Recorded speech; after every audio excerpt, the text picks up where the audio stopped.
Bonjour, bienvenue sur la chaîne YouTube de Formaflow. On va vous présenter nos petits tips sur la présentation de l'entreprise pour essayer de bien réussir cette épreuve. La vidéo va se découper en 3 parties. Tout d'abord, les 5 tips à savoir pour réaliser un Canva sur la présentation d'entreprise. Ensuite, les éléments à ne pas oublier pour la présentation.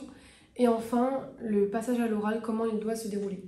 Bienvenue sur la chaîne YouTube de Formaflow. Nous sommes un centre de formation pour alternants et adultes en reconversion situé à Dreux, en Eure-et-Loir. On a créé cette chaîne YouTube pour vous permettre de réviser facilement vos cours en abordant des thèmes fondamentaux dans le commerce, le marketing, la compta, la gestion, les ressources humaines, le développement durable, le social, le médico-social et le numérique. Alors installez-vous bien et bonne révision tout le monde. On va commencer par vous dire les tips importants pour réussir un bon Canva. En première étape, il faut d'abord choisir un design bien épuré et surtout très simple.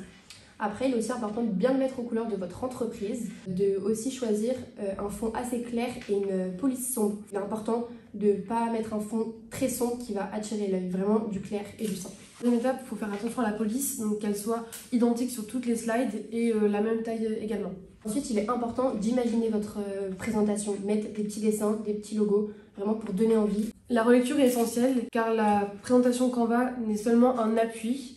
Il faut surtout mettre des mots-clés et éviter toutes les phrases trop longues. En deuxième partie, nous allons voir les éléments essentiels à ne surtout pas oublier pour présenter votre entreprise.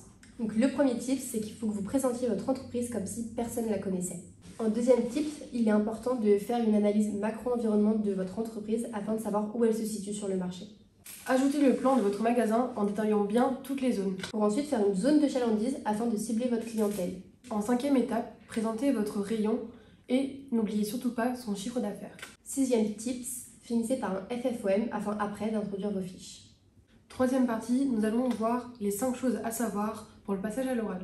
Premièrement, vous allez être stressé et c'est normal, mais essayez de vous détendre au maximum. Montrez que vous avez de l'assurance et que vous êtes sûr de ce que vous montrez. Troisième conseil, n'hésitez pas à les regarder dans les yeux afin d'essayer de créer un contact avec votre jury. Parlez distinctement, en articulant et tenez-vous droit. Si vous maîtrisez votre sujet, vous allez tout gérer, alors ayez confiance en vous.